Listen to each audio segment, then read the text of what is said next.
Baik, saya berfungsi sebagai penulis.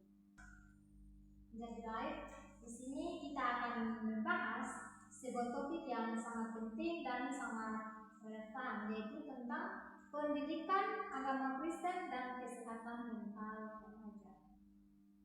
Kenapa topik ini sangat penting? Karena kesehatan mental remaja saat ini menjadi perhatian besar, dan kita percaya bahwa agama Kristen bisa menjadi fondasi yang kuat untuk mendukung kesehatan mental kita. Podcast ini bertujuan untuk menggali bagaimana pendekatan pembimbingan berbasis iman dapat membantu remaja mengatasi tantangan kesehatan mental seperti kecemasan, depresi, dan perasaan terisolasi. Di pembahasan yang pertama itu tentang pemahaman tentang kesehatan mental remaja. Yang pertama, definisi kesehatan mental remaja yaitu kesehatan mental remaja mencakup kesejahteraan emosional, psikologis, dan sosial mereka. Nah, ini berhubungan dengan bagaimana remaja berpikir, merasa, dan bertindak. Dan remaja dengan kesehatan mental yang baik dapat mengelola stres, berhubungan baik dengan orang lain, dan membuat keputusan yang positif. Yang kedua itu masalah umum yang dihadapi remaja, yaitu kecemasan, depresi, dan tekanan sosial adalah beberapa isu besar yang sering dihadapi oleh remaja. Tekanan akademik, pergaulan, sosial, perubahan fisik, dan ekspektasi dari keluarga seringkali menjadi sumber stres yang besar. Yang ketiga, mengapa remaja rentan terhadap masalah kesehatan mental? Yang pertama itu, otak remaja sedang berkembang yang membuat mereka lebih sensitif terhadap stres dan perubahan emosi. Yang berikut, pengaruh dari teman sebaya dan tekanan sosial juga sangat besar, dan kurangnya pemahaman tentang cara mengelola perasaan dan mencari bantuan juga berkontribusi pada masalah ini. Pada pembahasan yang kedua itu tentang pendidikan agama Kristen dan perannya dalam kesehatan mental remaja. Yang pertama, pentingnya iman dalam kehidupan remaja. Mengapa sangat penting? Karena agama Kristen memberikan pemahaman bahwa hidup memiliki tujuan yang lebih besar. Iman memberi harapan dan kedamaian bagi banyak orang, terutama dalam menghadapi kesulitan hidup. Seperti yang dikatakan dalam Filipi pasal 4 ayat yang ke-6, mengatakan bahwa jangan khawatir tentang apapun, tetapi dalam segala hal sertakan doa dan permohonan dengan ucapan syukur kepada Tuhan. Yang kedua, nilai-nilai Kristen yang dapat mendukung kesehatan mental. Yang pertama itu kasih. Kasih yang mengajarkan bahwa kita dicintai oleh Tuhan, tidak peduli seberapa sulit hidup kita. Kasih ini memberi rasa aman dan penerimaan. Yang kedua itu pengampunan. Mengampuni diri sendiri dan orang lain dapat mengurangi perasaan marah, dendam, dan cemas yang berlebihan. Yang ketiga itu ketahanan dan pengharapan. Mengingat bahwa segala sesuatu dalam hidup ini bersifat sementara, dan Tuhan selalu bersama kita memberikan kekuatan untuk bertahan. Yang ketiga, doa dan refleksi sebagai alat bantu. Mengapa? Karena doa adalah cara remaja untuk berbicara langsung dengan Tuhan tentang perasaan mereka. Ini bisa memberi rasa kedamaian dan kelegaan mental.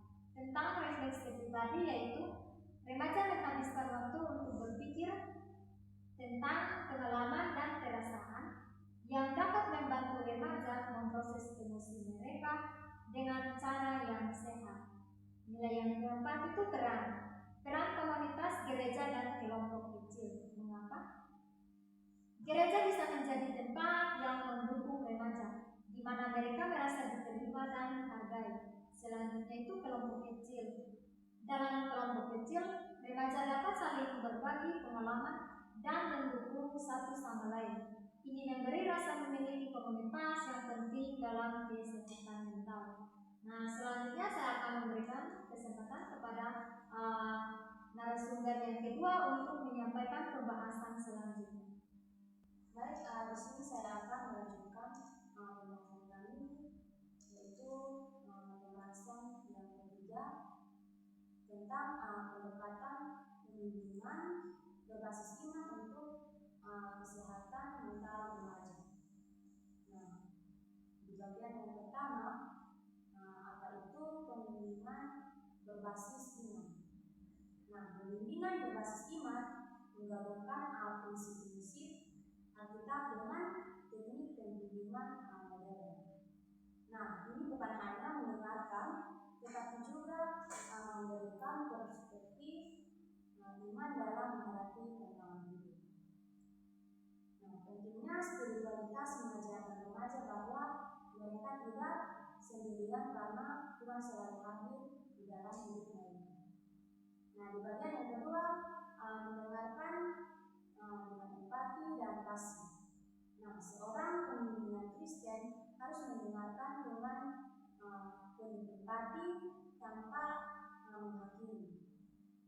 Nah, pendekatan ini memberikan ruang bagi remaja untuk membuka diri dan merasa aman berbicara tentang masalah mereka. Nah, Alkitab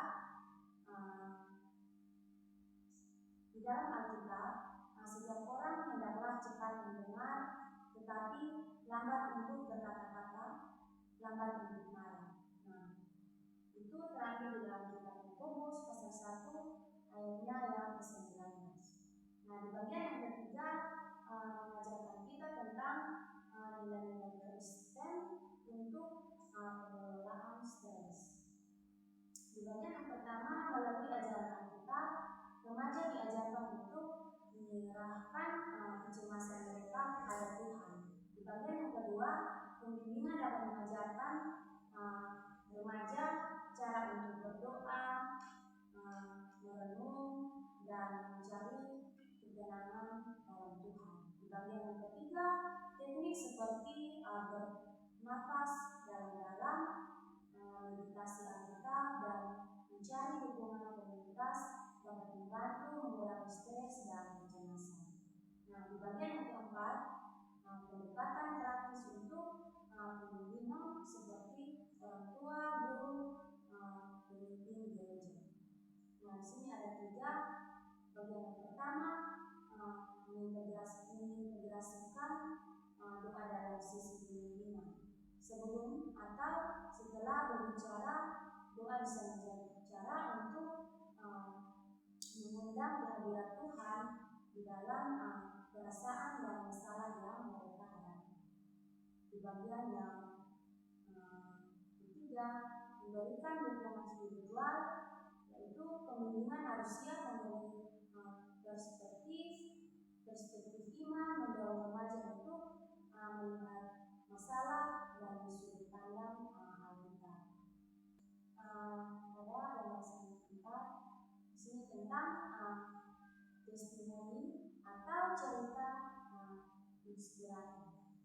Nah, cerita inspiratif. Pada pembahasan yang keempat tentang testimoni atau cerita inspiratif. Nah, cerita nyata dari remaja yang mendapatkan dukungan melalui iman. Misalnya seorang remaja yang merasa tertekan dengan tekanan ujian, namun merasa diberi kekuatan setelah berbicara dengan seorang pembimbing atau pemimpin remaja yang mengingatkan mereka akan kasih Tuhan. Nah, cerita seperti ini menunjukkan bahwa Tuhan bekerja melalui orang-orang di sekitar kita untuk memberi dukungan. Nah, testimoni dan pembimbingan atau pemimpin gereja. Pemimpin gereja atau pemimpin dapat berbicara tentang pengalaman mereka dalam mendampingi remaja yang mengalami masalah kesehatan mental dan bagaimana mereka menggunakan iman sebagai bagian dari proses penyembuhan. Nah, di sini kita akan segera pembahasan yang kelima tentang praktis untuk remaja dan pemudi. Di bagian yang pertama bagi remaja. Nah, di sini kita dalam 3 bagian. Yang pertama, doa sebagai alat pengelolaan stres, yaitu gunakan doa sebagai cara untuk berbicara langsung dengan Tuhan tentang perasaan dan masalah. Di bagian yang kedua, bersikap terbuka untuk dukungan. Jangan takut untuk mencari dukungan dari orang yang kamu percayai, baik itu orang tua, guru, atau teman seiman. Di bagian yang ketiga, berbicara tentang masalah. Nah, jangan biarkan perasaan terpendam. Bicarakan apa yang kamu rasakan dengan orang yang kamu percayai. Di bagian yang kedua, bagi pembimbing atau orang tua, guru, pembimbing gereja. Nah, di sini ada 3 bagian. Yang pertama, jadilah pendengar yang baik. Dengarkan dengan hati yang terbuka tanpa menghakimi. Di bagian yang kedua, tunjukkan kasih dan pengertian. Nah, jangan hanya memberi nasihat, tetapi tunjukkanlah kasih yang nyata kepada remaja. Di bagian yang ketiga, ajarkan cara-cara spiritual untuk mengatasi stres. Ini bisa termasuk berdoa bersama, membaca Alkitab, atau duduk dalam hening bersama-sama. Dari pembahasan ini kita simpulkan bahwa kesehatan mental remaja adalah masalah yang serius, namun agama Kristen menawarkan banyak dukungan melalui nilai-nilai iman dan pendekatan pembimbingan berbasis iman dan menjadi kunci untuk membantu remaja menghadapi masalah mental dengan kekuatan spiritual. Ya, baik, sekian dari pembahasan kami. Maka di sini kami akan memberikan kesempatan kepada teman-teman penanya untuk menanyakan hal-hal yang kurang dipahami. Waktu dan kesempatan kami memberikan. Baik, terima kasih. Di sini saya menyampaikan beberapa pertanyaan kepada kedua narasumber. Yang pertama, apa peran guru pendidikan agama Kristen dalam pembimbingan kesehatan mental remaja? Yang kedua, bagaimana imam Kristen dapat membantu kesehatan mental remaja? Sekian dari saya. Baik, di sini saya akan bertanya kepada teman narasumber, apa hubungan komunitas gereja dengan kesehatan mental remaja? Yang kedua, bagaimana pendidikan agama Kristen dapat menjadi sarana pencegahan masalah kesehatan mental? Dan mungkin itu pertanyaan dari saya.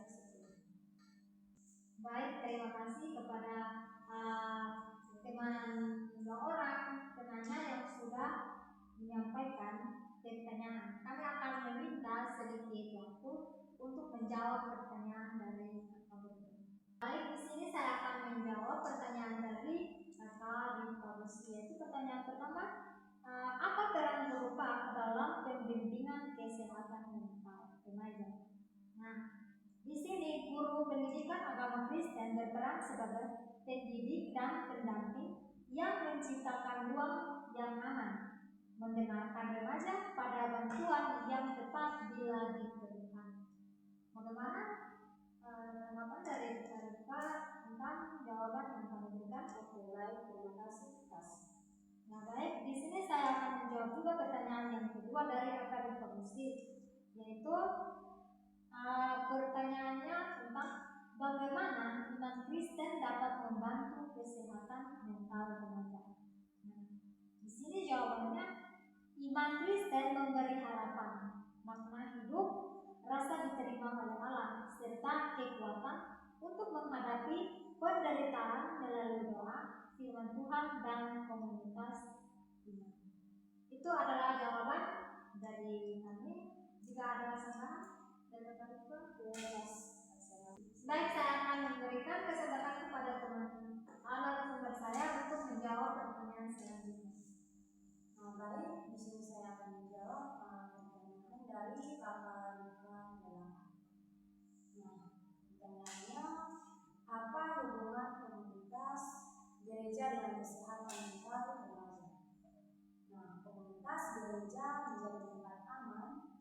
dibagi remaja untuk diterima, didengar, dan bertumbuh secara rohani dan emosional melalui persekutuan, konseling pastoral, dan kegiatan pembinaan ini.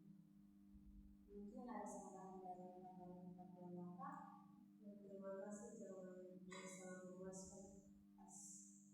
Terima kasih. Nah, di sini saya juga akan menjawab pertanyaan yang kedua dari Bapak Bapak. Nah, pertanyaannya, bagaimanakah dapat menjadi sarana pencegahan masalah kesehatan mental? Nah, tak menanamkan nilai kasih, pengharapan, pengampunan, dan identitas diri dari Kristus yang membantu remaja memiliki ketahanan mental dan spiritual. Itu jawab dari saya. Mungkin ada saran dari Bapak. Terima kasih. Sekian dari pembahasan kami. Terima kasih kepada sahabat pendengar podcast ini. Semoga pembahasan ini bisa memberikan perspektif baru tentang bagaimana iman Kristen bisa menjadi alat untuk mendukung kesehatan mental remaja.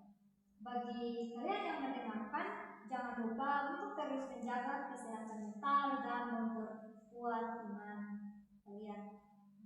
Di sini kami akan menyampaikan pesan motivasi bagi teman-teman pendengar, yaitu ingat, Tuhan selalu ada di sana untukmu.